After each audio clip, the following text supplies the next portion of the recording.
Good evening, people. Welcome to the FASD Hub Wednesday webinar. My name's Jo Garofalo. I am the lead FASD advisor for the FASD Hub in Scotland, part of Adoption UK. Delighted to welcome everybody here this evening for this great webinar, Advocacy Our Journey, with the absolutely wonderful guests we have tonight. Mum and son, Debbie Raymond and Wyatt York. And both of these people are very special to me because I was lucky enough to meet them in person in Florida at the CKS conference last year, but also had a pleasure of meeting them when they made a trip to England and came to my house and we had tea. And I attempted to make iced tea the English way, but apparently it was all very good. So I consider them friends as well as colleagues.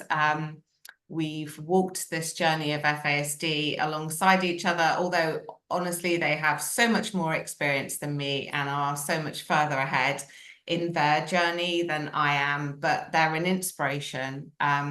Always a delight, always happy, always full of positivity despite any challenges that they may be facing. So I want to welcome Debbie Raymond and Wyatt York. So please, Debbie, Wyatt, say hello.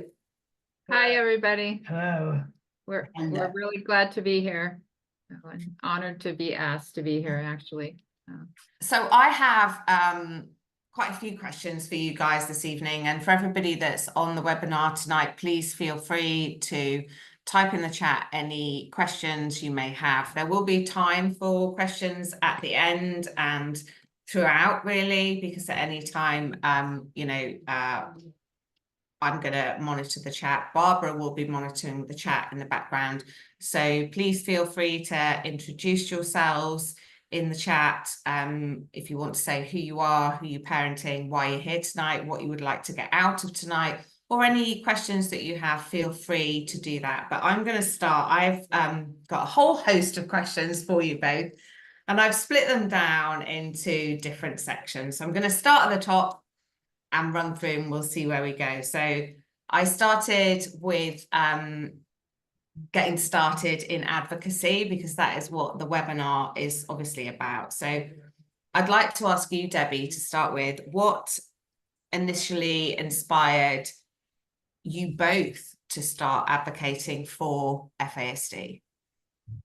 There's so many things, but first, I've always been a champion for marginalized communities and for, people who are not understood. So, that was probably just in my personality, the first thing. And I was constantly educating doctors and explaining to doctors, about my child and trying to, explain to them his symptoms and just all of that. And I had no support. As we know, you really have to find your people and create community around you. So it was really important to me that, I educate, people around me, his teachers, just everybody, so that they could better understand him and not label him a bad kid and me a bad parent. So that's really my why. And the first time I got like an FASD proclamation signed and all of that was like, what, 6 years ago, Wyatt? How that came about was, we lived in a small community. So I walked into Starbucks, the mayor was there, and I just said, Randy, do you know what fetal alcohol spectrum disorder is? And I said, September is FASD Awareness Month and Prosser really needs a proclamation. What do I do? And he said, talk to Rachel, that's the city clerk, get it on the calendar, come speak to us in the city council. And, you just have to put yourself out there and really step out of your comfort zone and just, advocate for but you are a bit of a trailblazer like that, aren't you?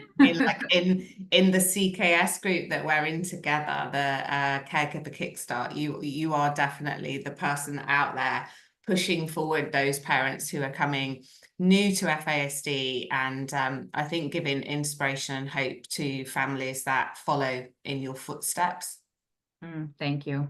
Yeah, it hasn't always been easy for me to put myself out there. If you believe it or not, I used to be pretty shy in my 20s, but you know, well-behaved women don't make history, and I intend to make history. So Well, there we go. Well done, you. So can you share a little bit about Wyatt's diagnosis and how and when that came about and how that influenced your decision to become advocates both on your own or together and ultimately together? yeah. I'm going to read this because I actually typed this all down. Why wasn't diagnosed until he was 19, like 3 months shy of his 20th birthday?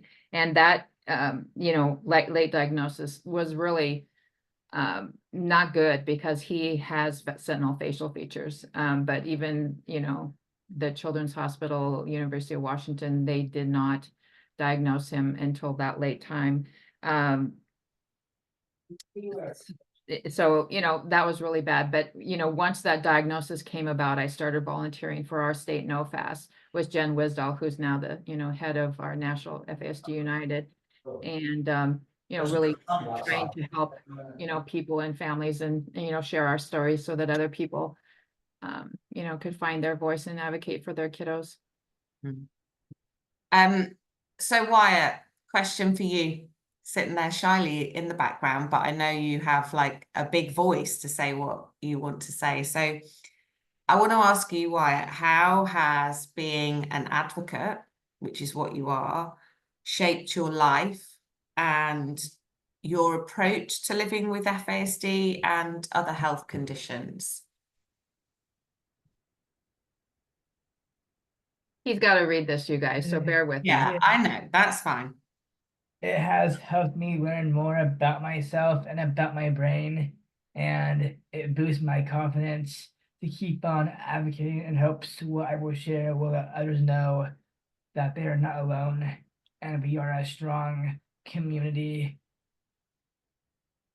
That's amazing, Wyatt. I remember when you came over to England, and I remember you coming to my house, and I remember it was probably 2 summers ago now. So my daughter was then probably 12, and she's never forgotten that meeting. She's never forgotten that journey. She's never forgotten us going to Windsor for lunch. She's never forgotten connecting with somebody else who had the same condition. And also for us, it was very positive to have you come into our home having an older adopted child who is neurotypical, because for him, for Sam, and you met Sam, it's great for him too. So you are regularly talked about in our house. Yeah. Aww. I still talk to Sam. He is doing good. He is doing good, Wyatt, but so are you. So are you. Yeah, that was just a really great experience, and we got to, we both have yellow lab dogs. You guys have Hudson and we have Silk, and yeah, there was like a real connection, wasn't there, between the families? Yeah, it was just like going to a friend's house you've known for all your life and you just hadn't met them yet, So Debbie, as a mother, how has advocacy influenced your relationship with Wyatt, and I guess your perspective on parenting? Well, advocacy has strengthened my relationship with Wyatt because it's all about connection, connection is so important. And it also helped me step back really and reflect on all the things I wish I'd known before, but you really can't do that too much. You just want to kind of look back to see where you've come really. Yeah. And can keep moving forward and maintaining your connection. Because you're always changing and evolving both you and your child. Sometimes things that work one day don't work the next day. So as best to support him and to set him up for success as I can, is what I, always try to do. And as well as to help empower him to use his voice, which, 2 years ago, he probably wouldn't have been that comfortable doing this webinar with me, but, he's been really excited about it now. So I think that's what we always say in training, when we're delivering training to parents and caregivers. One of the key things we say is connection before correction. Mhm. Connect with the child, connect with the young person first before you start to try and correct and change and all of that. Because if there's not a really strong connection, if you're not linked in to the individual that you're parenting or working with, you can't make any changes because they don't trust you, they don't feel safe, and they're not going to be able to move forward. So I think definitely in the hub, our thing is connection before correction. Yeah, that's my motto as well, because you have to have a trust-based relationship, and that's something Wyatt and I talk about all the time, I mean, I just say, you still trust me, that I would never lie to you, we have these conversations, we start our day off talking to each other, kind of grounding each other and just, talking about what we're going to do that day. And you're really good friends, aren't you? Yeah. Like I see your posts on social media when you've gone for ice cream and nice drinks, and I'm like, they're just having a good day today. They're just finding that time to connect. That's the thing, isn't it? Like you do all your stuff, you go out, you go all over, but then there's the two of you in a car with an ice cream or a drink or something, just finding that connection. Well, this life isn't easy, Joe, as you know, and every day we try to, sometimes for breakfast we have a side of silly, and I've said that for years, for Wyatt. And we dance a little bit, we car dance, we do whatever we can to find joy every day, no matter what it is. So that's amazing. Okay, let's talk about challenges and hurdles. So one of my questions is, what are some of the biggest challenges that you faced in your advocacy journey? well, I think that, all of us as parents, not just me, are discredited or undervalued because, people say, well, you're not a doctor, you're not qualified, you're not this or that. But we really are our children's experts. We're the one living in the trenches doing this work every single day, so, it's important that they listen to us. Fortunately, we've been able to find especially the doctor we have now that listens to me, and I can actually personally email her outside the office and just tell her things, and she appreciates the training that I've given her. And I don't know if everybody knows this, because I have been working with the University of Washington and the doctors that were on the team that diagnosed Wyatt at the FAS clinic there. They shared with me that the average training they receive is only about an hour in medical school. So how many years ago that was for various doctors, and then how much knowledge do we have as parents of individuals with an FASD? It's a lot more than that, and we're living and breathing it every single day. So that's probably been the biggest thing, is just, So just like veering off that slightly back to when we talked about Wyatt's diagnosis not coming till he was 19. So how did you navigate his childhood in terms of not having that official diagnosis? Were you pretty sure that was something that was going on? Were there other diagnoses sitting alongside? Was it difficult? How did you navigate to come to where you are today with no diagnosis till 19? Well, I always knew there was something there. And fortunately for me, I have somewhat of a healthcare background. My mom is a registered dietitian, retired now, worked in hospitals all her life. And she was, really knowledgeable of, alcohol consumption and pregnancy and all that. And I had actually, read some things before I read Diane Mulvan's book, which is really kind of the Bible for all of us of, FASD. So, Wyatt his original diagnosis was ADHD, with, other, comorbid physical conditions. And so he was just always a really busy kid. He never really was an unhappy kid. He was just, they just assumed it was his ADHD. But I knew there was something more, and I just hadn't really pinpointed it until about middle school. And that's when I read Diane Mulvan's book. So, I would get called into the office, but I worked and lived in in our small town, and I gave up my regular profession and became a paraeducator which is like an educational assistant. I don't know what it's called in other places around the world, but we call them paraprofessionals or educational assistants. So I started off as that, and then I went back to college and actually became a certified long-term substitute teacher in special ed. And I did that throughout Wyatt's high school years. So I was on the, boots on the ground with him, educating his teachers and making sure they understood him. And Wyatt was a really likable kid. I mean, everybody liked him. I mean, look at his smile. He's just got that personality. So, he was a hip hop dancer. He was athletic. I had him in every kind of sport there was, from taekwondo to baseball to swimming to, and I, always, let his coaches know, he needs this hands-on touch, and he needs this and he needs that. And if I got pushback from them, it was like, this isn't a good fit for you, so we would do something else. But fortunately, for the most part, he was well supported by our community.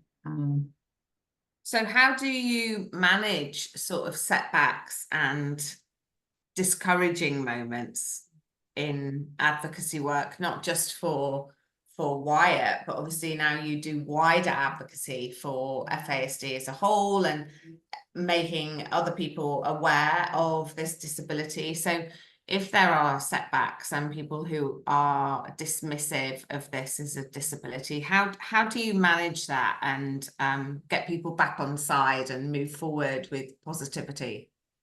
Well, and this hasn't always been the case, but I try not to react to them, because if they're not open to it, they're probably not meant to be on your team or willing to budge and learn about it.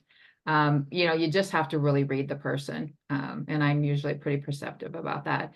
And just know whether or not, there's another opportunity to reopen that door and, re-educate them, if, because everybody has bad days, everybody has bad moments. You just have to pick your opportunities with people.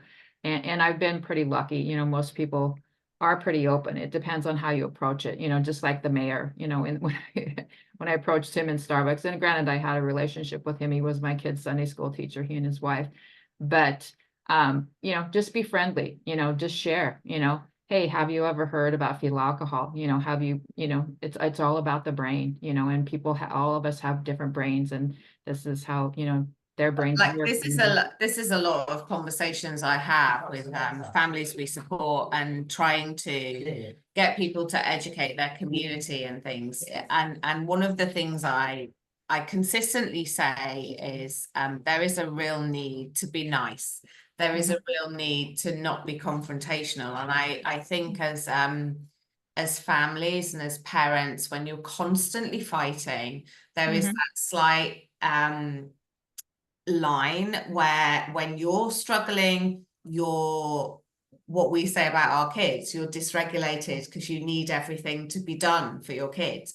But if you're trying to advocate, I think as parents, you learn a lot about your child's brain, but I think ultimately it goes to your own brain in some ways, and you have to settle your own brain down and go, okay, if I want anybody to engage with me, I need to be regulated. I need to be calm, and I need to be under the line and be factual and be nice, because nobody wants to engage with somebody who's ranting. It doesn't matter what they're talking about. You're not going to get anybody to listen. And I don't know if you feel the same, but I think that's one of the key things we speak to families about be regulated, be measured, be factual, and be open to work together.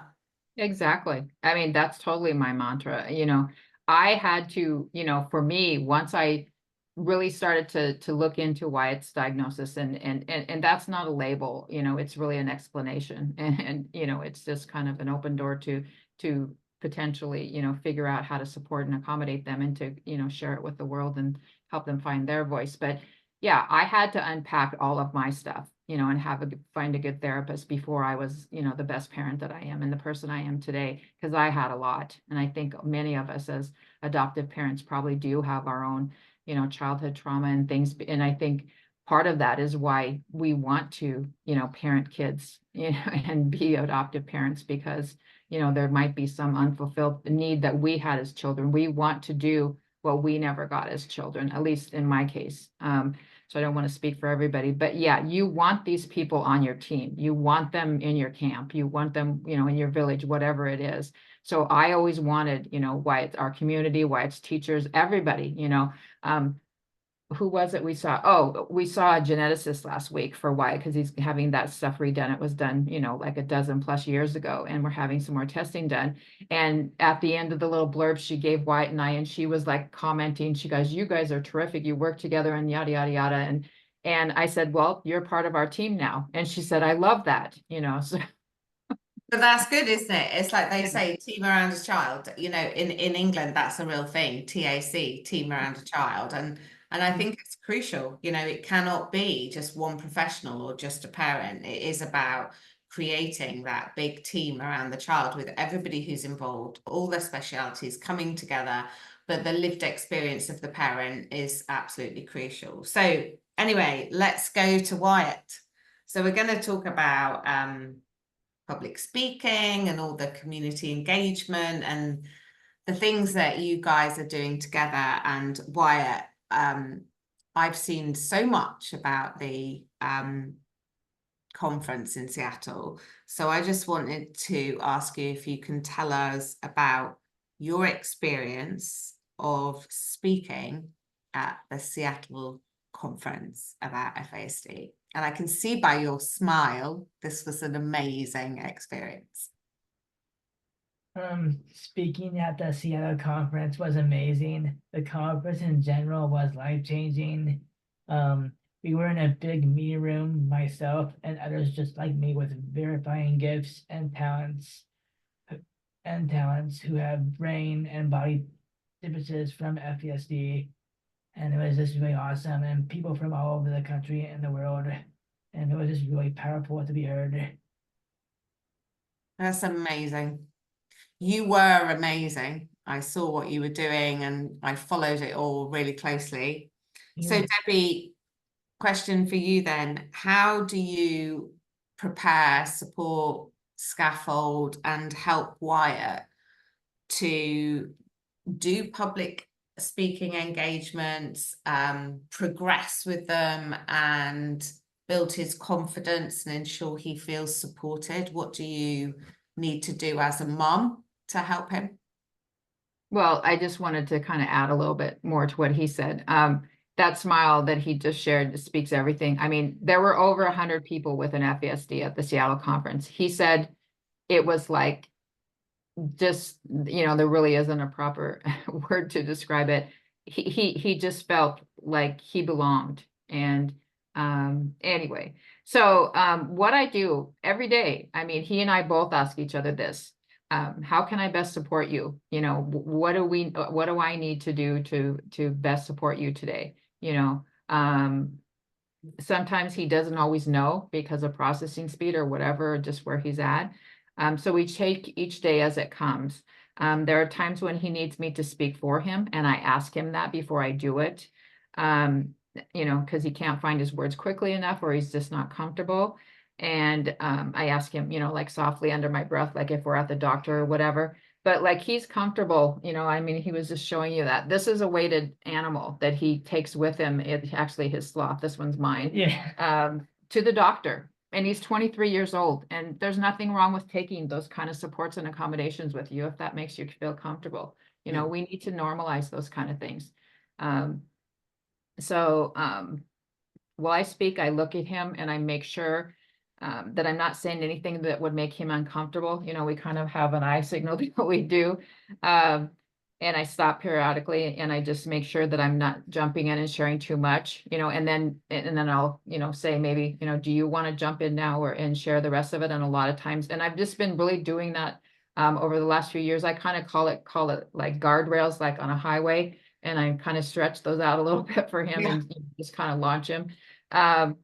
And Wyatt's voice and all people with an FASD, you know, we really need to give them a seat at the table, and we haven't done that very well in some circles, because it's important, you know, and my role is just to amplify that and to help support him. So yeah, and I think, you know, I've been lucky enough to be with you both in person, both in England and in Florida. And I think in England it was slightly different because it was just my family, your family, and it was very small. But in Florida, it was a much bigger environment. And I really noticed when we had dinner a few times, or there were more people at our table, whether it was breakfast or dinner, how you would quickly be able to notice when Wyatt needed to leave, but nobody else at that table knew what was being said. Nobody knew. It was just suddenly like Wyatt was going, but none of us really like saw that. So it was just your communication with your son, and then he'd go off with his headphones and his camera. I feel he had a camera a lot when we were Yeah. in work. And then he would return later, but there was never a big scene, or nobody would have really known what was going on. So you just accommodated his need to leave without him feeling uncomfortable that he was leaving. And for me as a parent, again, with a younger person with FASD, I found that like a great learning curve for me to just, manage that without making anybody really aware. And Yeah. I thought it was so admirable, and it, for Wyatt, it was great. He could go and come back, and he could just go and leave and come back, and it was really smooth, and nobody was really aware about anything or why he was leaving. Yeah. So, well, I respect him as a person, and it's really important, that we respect our kids, and he, we tried to keep as much of our routine in general, and just the environment of that conference was a little too much for him. So usually in the afternoon, he needed to step away, go back to our room, veg for a little bit, chill out, listen, have his headphones on, listen to music, whatever he needs to self-soothe himself. And he knows what those things are. And we text a lot. He checks in with me wherever he goes. He, like he texts me, like when he gets on the bus, love you, buddy, back, and I just make sure he's okay. He does it at his breaks. He does, so we just have our own little way of communicating with each other, but it all stems back to connection and understanding and trust, and that relationship. So another question I have is, how does Wyatt, and this is really for both of you, I guess you can both answer, but how does Wyatt balance like his part-time job, his dog training, and advocacy work as well? Because it seems like when we look from afar, you guys do an awful lot, and Wyatt has dog training and his job as well. So how does he balance that? hang on, I typed this out. Well, as I've said before, routine. You really can't say that word enough. Repetition. That's what I say. Repetition. Yeah, repeat. and that too. Yeah, at this point, we still do the repetition, but he both of those are important. And me supporting him to continue, just like I said, creating systems that work for he and I. And they're not always, things that work for everybody else. You just really have to learn what your child's brain needs. And sometimes it changes. While always building on his strengths. We started building on Wyatt's strengths a long time ago. I had read, like I shared Diane Malden's book back when he was, early teens. And then, I took Jeff Noble's training. I'm a certified facets facilitator of the neurobehavioral model. I've taken training through Proof Alliance. I've read every book that I can get my hands on, Vanessa Spiller's, Ira Chasnov's, people who've written, with an FASD who've written books like Kenny LaJoy, Rebecca Toulouse, and I'm forgetting people's names, but Wyatt wears his sunflower lanyard pretty much every day. He doesn't have it on right now, so that has been something to open doors to. And for him, again, to, encourage his advocacy. He has customers at the store that ask him about, that lanyard and what does that mean, and he explains his disability to them. So we normalize that, we normalize brain differences and help people understand living with an FASD. So is the sunflower lanyard like a recognized lanyard in the US as well? Yeah. So it's like a worldwide. Yeah, it's the international symbol for an invisible disability, you know, and I have heard that in some countries it's not as recognized, but like here, when we flew in and out of Florida, there was actually you know, a line. I've never had to wait in the queue, you know, when we've flown anywhere, including to you guys in London. You know, someone met us when we got off the plane at Heathrow and came to us because Wyatt was wearing his lanyard, and they took us right to over to another line, which, you know, there wasn't one, and took us right to the head and asked us if we were there for business or personal and yada yada yada, and then, you know, and then we could go. I mean, we didn't have to. And same when we checked in, even when we got on the tube and things like that. I had a guy chew me out one day. I think it was when we were going out to Surrey to your house, because I didn't let Wyatt get on first, you know. And then he said to me, well, are you with him? And I said, yes, I'm his mom. And so then he said, okay, you're right. But it was like I had to explain to him that, you know, that I was minding the gap with him and helping him there. So Yeah, exactly. So this is probably a bit of a random question, but can you describe a typical day in your life as advocates for FASD? And when I say that, I mean, if you're at the FASD Seattle conference and Wyatt is going to speak and you're there, what is a typical day and how you prepare for that, for Wyatt to be fully supported? well, it would start well before we got there, and it did, you know, when we went to this conference, you know, making sure that we what there's so much detail I could share for this. Wyatt has we have a wonderful therapist, you know, even packing to go for a trip. Wyatt has a checklist and he goes over things with his therapist. I give Wyatt ownership, you know, of things when we travel, and I encourage anybody to do this. Age appropriate, you know, developmental appropriate, you know, developmental appropriate, really not age appropriate. But you know, he has a checklist, you know, that includes his weighted vest, his this, his that, you know, fidgets, you know, his headphones, anything that are going to make him comfortable and are part of his routine and you know, go into his day, making sure all his meds are packed, just everything, knowing where we're going to stay. When we fly, we go to the airport and do a dry run. You know, we go ahead of time. I show him where we're going to park, you know, the lot we're going to park in, what time we're going to get up, all of that stuff. And granted, he can do that now. He doesn't perseverate on it. You know, sometime in the past, you know, this wouldn't have been how we would have done things because he would perseverate on things. But now at his age and development and the way we work, and probably because we've been doing this for a while, he's able to do those things and not, you know, get hung up on them. So we do all of those things. He packs ahead of time. We both go over things. He does mine too. You know, he says, Mom, this is your list. He helps me do that. And then when we travel, we actually do that. We have, you know, the printed out, I print out the itinerary for the conference for him. You know, he knows every day what we're going to do. We go over, you know, the morning, you know, who we're going to meet every day, you know, and like in our situation with Mary Burns and Cami Nichols and Rosanna and, you know, all the people that were going to be there that we were going to connect with, and their kids and kids he'd met in Florida. So we go over all those things, you know, just make it familiar for Wyatt. So his brain isn't surprised at anything. So it's ready, you know, and he knows what to expect.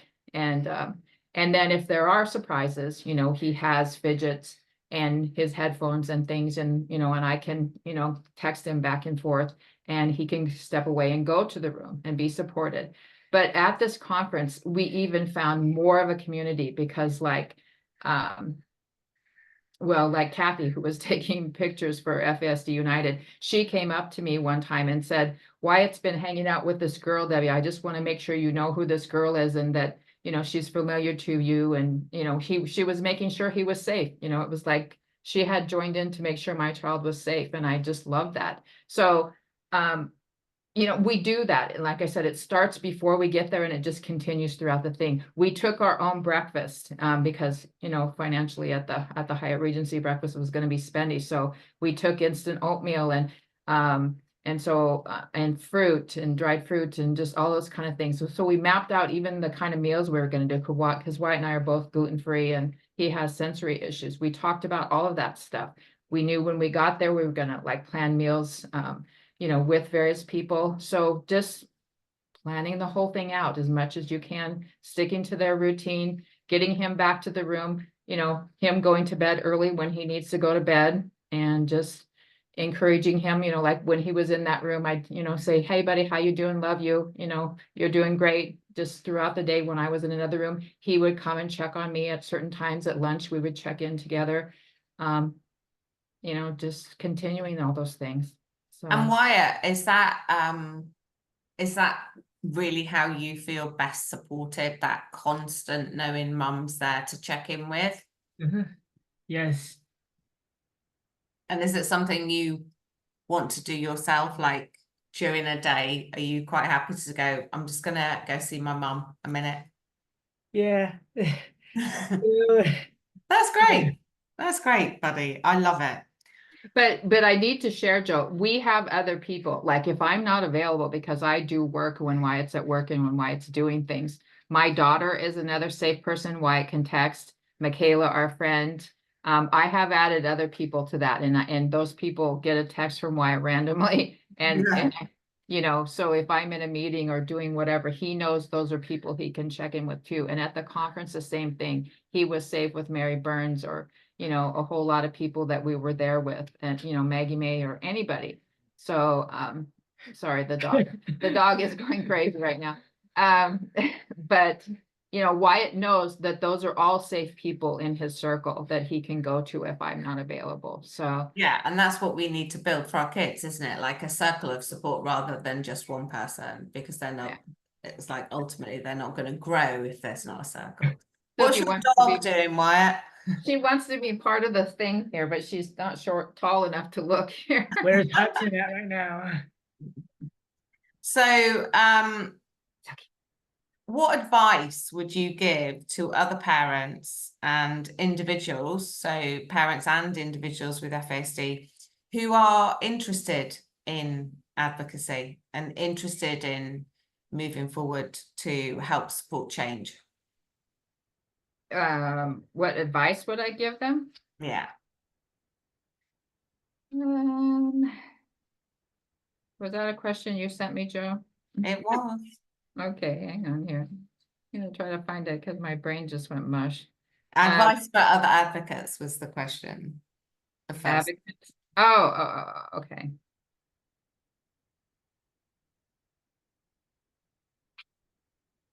Oh, well, this was a question I thought you were gonna ask Wyatt.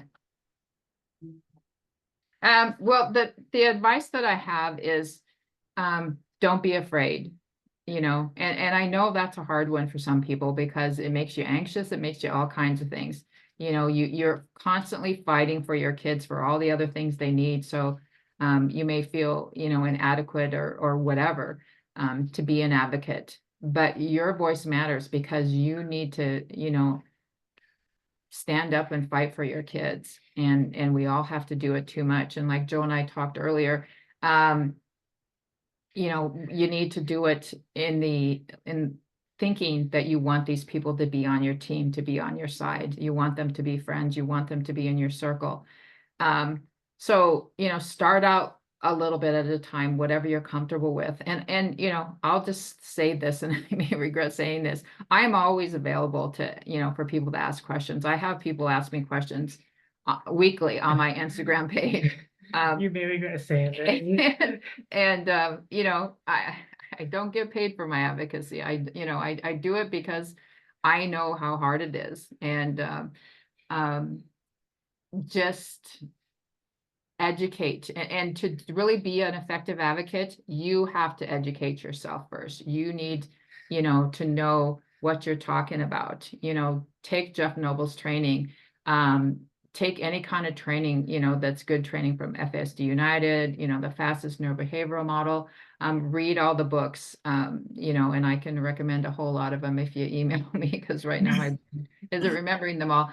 But there's so many good, you know, people out there. Vanessa Spiller has just published another book. You know, Ira Chasnoff in Minnesota is great. You know, the other book to read is The Body Keeps the Score, because trauma plays such a significant part in our kids, you know, lives. But just, you know, your voice matters because our kids' voices matters. And I think you're really really right on there with educate yourself as a parent first. Mhm. Because, you know, with the best will in the world, and what you don't know and what you do before, you can't change. But once you do know, Mhm. you can change moving forward. And that only comes with education, doesn't it? With reading, with courses, with connections, with people. I mean, for me, I'm lucky. I work at the FASD Hub. I love my job, but I came to my job following like the CKS, Jeff Noble, a worldwide community of parents with children of all different ages. Mhm. Really, my support network, my personal support network, is right outside of the UK. You know, it is all the guys that I met during my training, and that's the inspiration that I've had. And you know, I never think you can be an expert with FASD, because we are ever learning as parents, and there's new research, there's new publications, there's new books, there's new people. And I think, you know, we should be hungry as parents and advocates to always learn. So with that said, are there any specific organizations or resources that you would recommend for those who are just starting their advocacy journey? You know, depending on where you are, you know, obviously FASD Hub, you know, in the UK and Scotland, in the US, FASD United, Proof Alliance in Minnesota. You know, some state organizations are better than others. I know in MassFast is good in Massachusetts. You know, each state is different. You just kind of have to find your people, but I'd encourage you, you know, to join Jeff Noble's FASD Success Group. And, you know, we're a great community. I'm a moderator there, have been since the beginning. And, you know, we have over 7,000 people there. As far as resources, I'm going to have to, you know, book wise, I'm going to have to email you those, Joe, if you wouldn't mind sending those out. Yeah, that would be great. We've Like got I somebody said, in the chat saying, can you provide Yeah. a list of recommended books? Now, I have my own, but I'm sure you'll have more. So I think, you know, the more books we can have, the better. So if you can post this, send me your views. I think we can share them with the people who've been on the webinar who are asking for those. That would be amazing. Yeah, because we never stop learning. I learn stuff every day. I mean, like Joe said, there's Me too. research now about how, you know, the father's drinking impacts the fetus. And there's lots of research going on with that. You know, Wyatt is has been part of Dr. Jackie Pye's, you know, research. He's been part of Dr. Chrissy Petrinko's app, My Health Coach app, and she's in Syracuse at the university there. We start this Friday being part of Dr. Gilbert's study at the University of Salford, and I met him in Seattle as well. But probably the biggest book I would have everybody read is Trying Differently Rather Than Harder by Diane Malbin, and it is available on Amazon. I don't know if that's true around the world. Yeah, I mean, I got it on Amazon here. It's the best book I ever read. I think I read it like right at the start of my journey, and it's still on my shelf, and I still refer to it all the time. I think at times I've had 4 copies and I've sent them to families, but yeah, absolutely the best. yeah, And I also gave it like a to, really good read at the outset of your journey, because it's not too scientific. It's just very factual with really good strategies. Barbara has actually put the link yeah. to the chat. Yeah, So you can get it for free as a PDF, and it is under revision right now. And I know because I'm part of Facets too. I kind of spread myself too thin here, but I can't say no. You know, it is being revised, and there'll be a new edition coming out next year, as far as I know. And they are collaborating with the FSD Collaborative here in the United States, head by Emily Rosnack, and I met all of them at the conference too. You know, I attend any conference you can. Like I recently just, you know, I had to watch the remakes of them because of the time difference. No Fast Australia, I attended their conference. It was like 20 some dollars American online, you know, to do that. Those connections and those kind of things just build your community, your knowledge, you know, the things they're doing in other countries. And they're just really cool because you get to know other people in another part of the world, you know, that have similar lives to you, you know, and I have some great friends in those areas too. So educate, you know, reach out to people. there's no dumb question. There's no, we need each other, you guys, and I can't emphasize that enough. So. Okay, so I'm going to skip on a bit because we haven't got an awful lot of time left, but I would like to ask, what have been some of the most rewarding moments or successes in your advocacy work, which was the impacts and rewards section questions? So what have been some of the most rewarding moments or successes in your advocacy work? No, that's an easy one. And I get this, sometimes people message me. I've been published in Love What Matters, Cafe Moms, a lot of different publications. I'm a writer as well. And I try to, write, and I've done some blogs and stuff on our journey, but having people come up to me or just share with me that what I have shared resonated with them or touched their lives or made them feel heard or validated, and made them, realize they weren't alone, just any kind of things like that. How I measure that is just, I don't do this because I get anything from it other than a sense of helping people not feel alone, because I know what that feels like. It's just my personality. If I won the lottery tomorrow, I'd, build a big community and just have everybody I love live around it together. And Debbie, that's what yeah. I always say. I always say to my husband, if I won the lottery, I would buy a big house in Europe, in a sunny country, maybe like Portugal or something. Oh, we watched that last night, A Place in Portugal.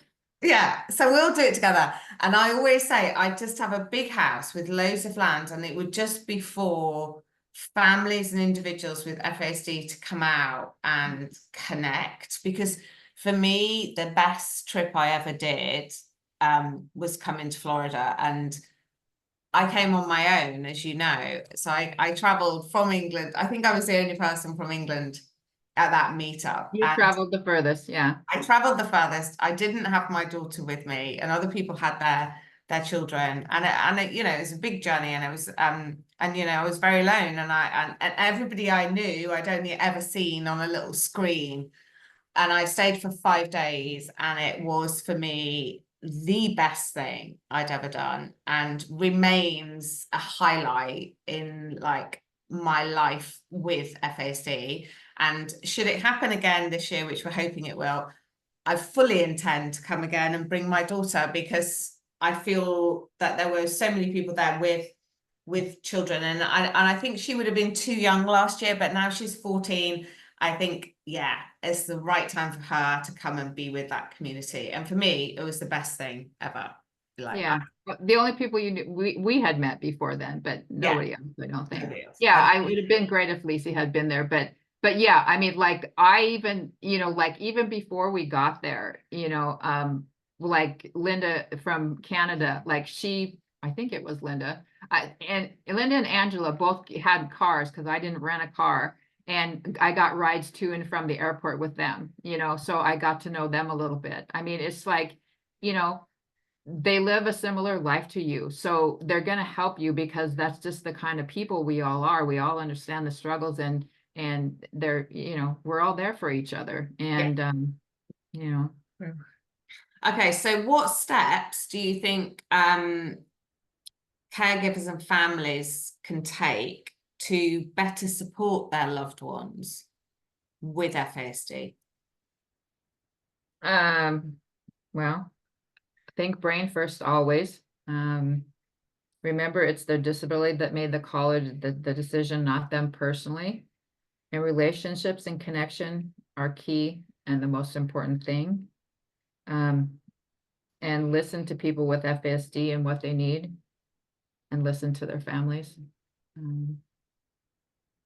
And in terms of communities, so where people live, their schools, their churches, their shopping centers, their markets, how do you think communities can become more inclusive and supportive of individuals with FASD or neurodiversity? And how do you think it's best to go about getting that sort of support within your local community for change?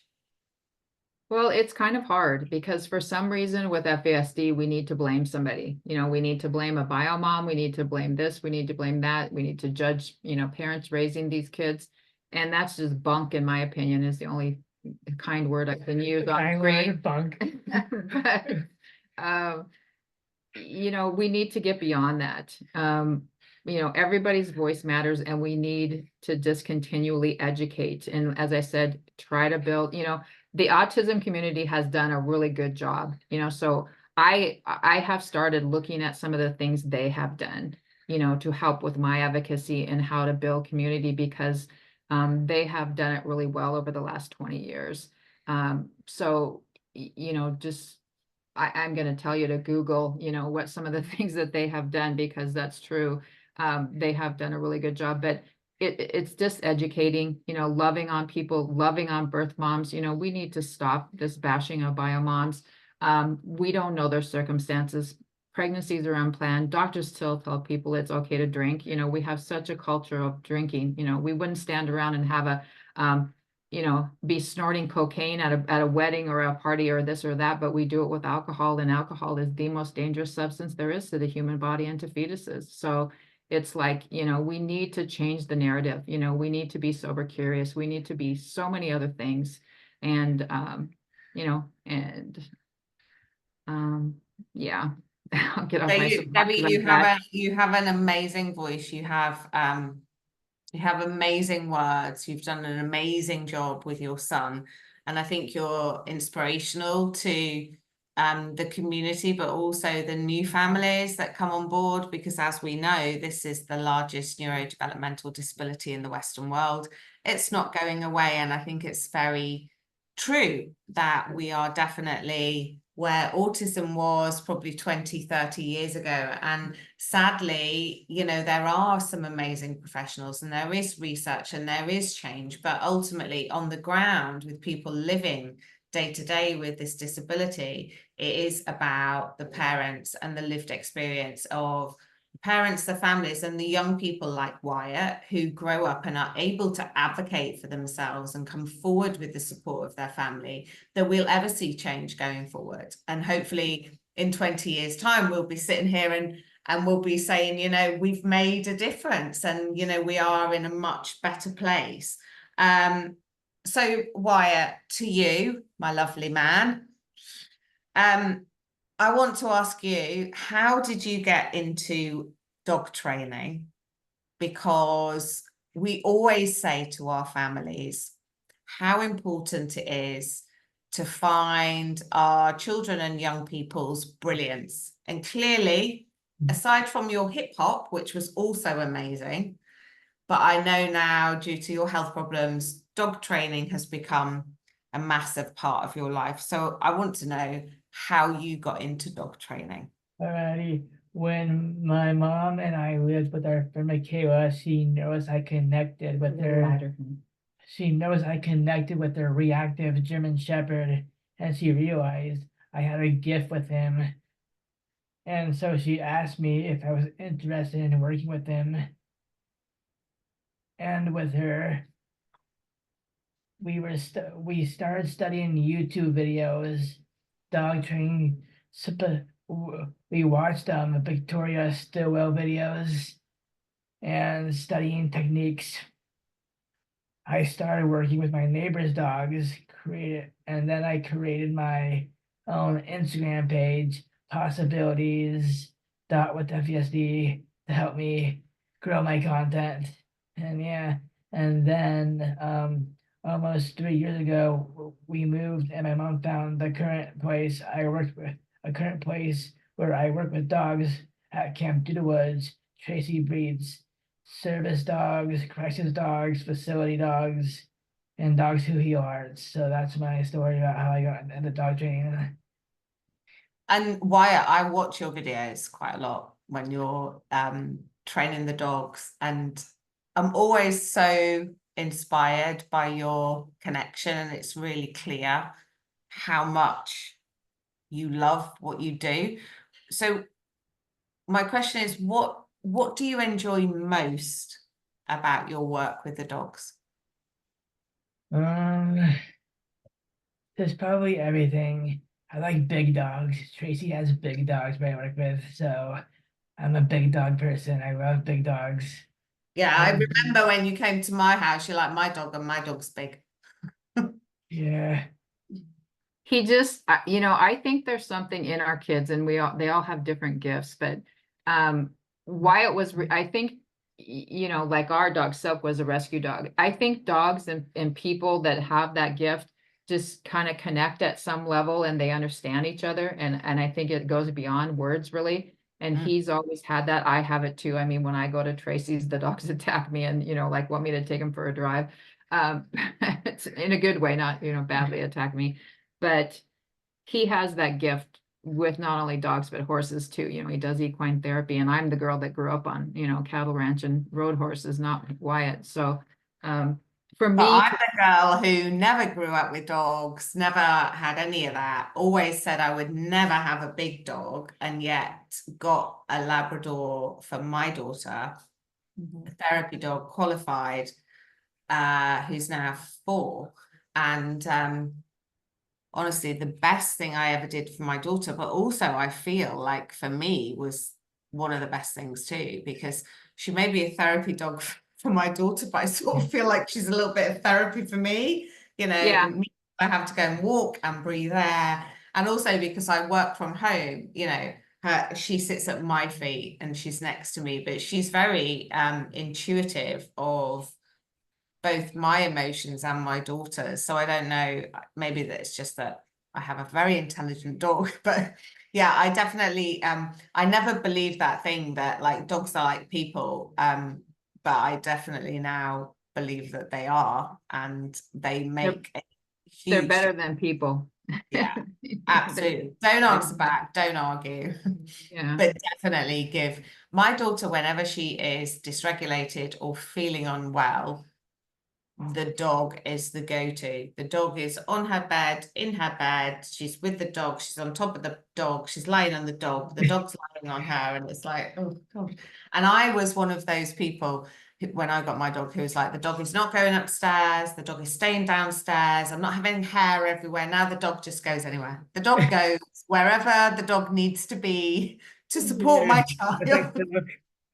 Yeah, that's how Silk is. We originally got Silk to be Wyatt's emotional support dog, and she's really all of ours. I mean, she waits for him. She runs to the bus when he gets off the bus. All the drivers know her. You know, she runs back in to make sure he's there. If he's had a bad day, she goes over to the couch with him and, you know, kind of lays on him. But she does the same to me too. You know, it's like Yeah, my dog she too. knows all of our needs. And when my daughter's home, she does the same with Lydia. In fact, she runs around the car looking for Lydia, you know, like for a week after she goes back home. And they're so protective, aren't they? I had a workman in my house today fitting a new boiler, and he's been to my house a few times, and he's a real massive dog lover. So he knows my dog, but my dog's hilarious.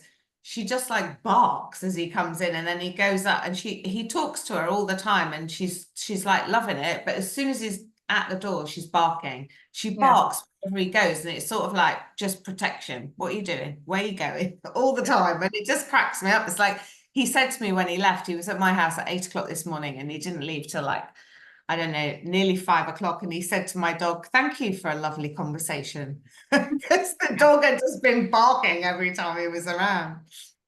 Well, and Anyway, the dogs give us our exercise too. You know, we take her for our walk every day. And like you said, I deep breathe with her. I do all that stuff with her. So. yeah. So listen, before we finish, Wyatt, I just want to ask you my final question. And my final question is to you. It's not actually on your paper, so you can just decide if you want to answer or not. But I just want you to say, what would you say to a person like Lissy, my Lissy, who you've met, or to another young person with FASD? What would you say to them to encourage them to get involved in advocacy and speaking at places like Seattle? I would say I recommend you go out of your comfort zone and go out of your shell. And go for it. Yeah, even when it's hard. Yeah. Wyatt, you're amazing. You're an inspiration for families, parents, and young people. I want to thank you and your mum so much for joining us tonight. I know for you, this was a big deal. And I know you have a lot going on, but you should be so proud of yourself. Your mum's amazing. You're amazing. Thank you for spending your time with us this evening. Thank you to everybody who's joined us tonight. There's lots of claps Thank and you, love hearts everybody. and everything going on. Take care, everybody. We'll see you soon. And thank you very much and good night. Thank you. Bye. Good night.